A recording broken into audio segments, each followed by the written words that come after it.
तो यहाँ पे हम लोग अब बायोटेक एप्लीकेशन के बारे में डिस्कस कर रहे हैं। तो इसमें बायोटेक का मेडिसिन में क्या एप्लीकेशन है या दवाइयों के बनाने में बायोटेक्नोलॉजी कैसे यूज की जा सकती है, उसके बारे में यहाँ पे हम लोग डिस्कस करेंगे। तो इसका एक एग्जांपल है जेनेटिकली इंजीनियर्ड इंसुलिन। जो आजकल इंसुलिन हम लोग यूज कर रहे हैं डायबिटीज़ के पेशेंट में, वो जेनेटिक इंजीनियरिंग से ही बनाई जाती है और वाइडली यूज की जा रही है। आजकल जितने भी मार्केट में इंसुलिन के इंजेक्शन आते हैं सभी जेनेटिक इंजीनियरिंग के थ्रू ही बनाए जाते हैं। कैसे बनाए जाते हैं इसके बारे में हम लोग यहाँ पे आज डिस्कस करेंगे। तो जैसा कि हम लोग जानते हैं कि जो इंसुलिन पहले जब ये मालूम हुआ कि हाँ इंसुलिन यूज करेंगे तो डायबिटीज़ को कंट्रोल किया जा सकता है, तो जो सबसे पहले इंसुलिन की जाती थी अर्लियर टाइम में, तो वो किसी भी एनिमल से डायरेक्टली निकाल करके और यूज किया जाता था।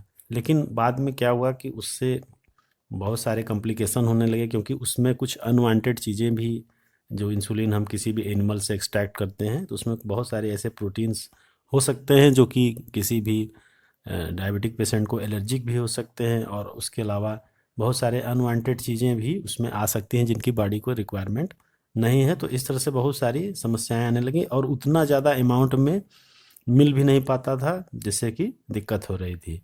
तो फिर ये हुआ कि अगर इस चीज़ को हम लोग लैब के अंदर बैक्टीरिया के थ्रू प्रोड्यूस कर लें किसी तरह से, तो फिर हम उसको लार्ज क्वांटिटी में भी बना सकते हैं, कम टाइम में बना सकते हैं, और उसमें किसी तरह का कोई कॉम्प्लिकेशन होने की भी चांसेस नहीं रहेंगे। तो ये इफ़ेक्टिव ही बढ़िया होगा और उसमें किसी तरह का इम्यून रिस्पांस भी नहीं होगा, कोई प्रॉब्लम भी नहीं आएगी। तो इसी के लिए प्रयास किया जा रहा था। तो सबसे पहले जो है कि एली लिली एक कंपनी है, उन्होंने इस चीज़ को, इसका रिसर्च किया, इनके बारे में रिसर्च करके एक इंसुलिन का फार्मेशन किया। इंसुलिन इंजेक्शन जो आप आजकल देख रहे हैं, आज भी ये कंपनी आती है, एली लिली एक अमेरिकन कंपनी है।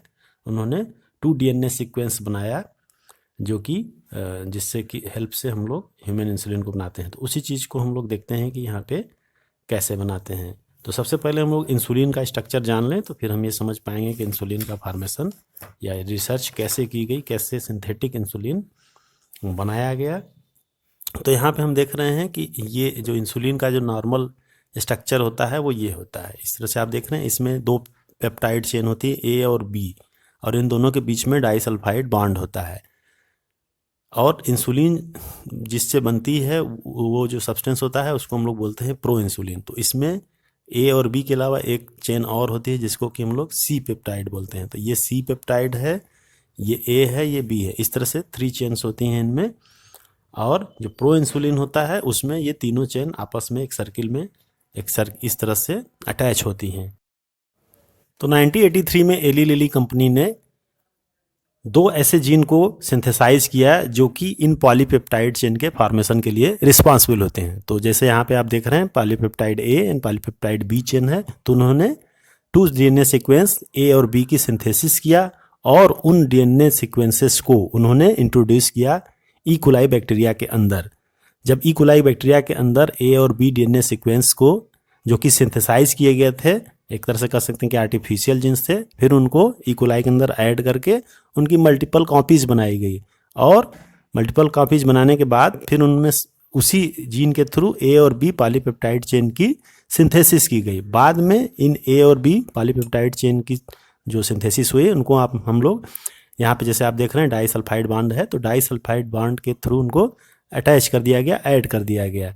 तो फिर जब ए और बी पॉलीपेप्टाइड चेन को हम लोग डाइसल्फाइड बॉन्ड से ऐड कर देते हैं तो जो हमारा स्ट्रक्चर बनता है वो इंसुलिन होता है। आप यहाँ पे देख रहे हैं, इसमें ए पेप्टाइड चेन है और बी पेप्टाइड चेन है और दोनों सल्फाइड बॉन्ड से चेन जुड़ी हुई हैं।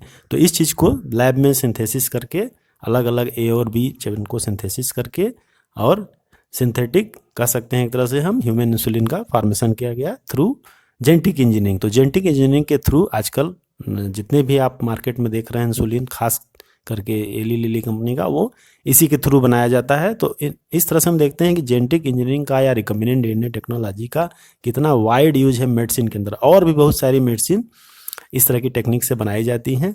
तो इसमें जो यहाँ पे डीएनए सीक्वेंस था उनका भी वो सिंथेटिक के अलग से बनाया गया, नेचुरल नहीं थे, उनको लैब के अंदर सिंथेसिस किया गया डीएनए सीक्वेंसेस को और उनको ई कोलाई के अंदर इंट्रोड्यूस करा के अटैच करके फिर उस पॉलीपेप्टाइड चेन का फॉर्मेशन किया गया और उस पॉलीपेप्टाइड चेन को फिर आपस में अटैच करके इंसुलिन का फॉर्मेशन किया जाता है। ये टेक्निक आज भी यूज की जाती है और इस तरह से मेजर लेवल पर इंसुलिन का प्रोडक्शन किया जाता है। आप मार्केट में जो इंसुलिन लेते हैं खास करके इली लिली कंपनी का, उसमें आप देखेंगे उसमें रिकम्बिनेंट डीएनए टेक्नोलॉजी लिखा होता है, आप उसको देख सकते हैं।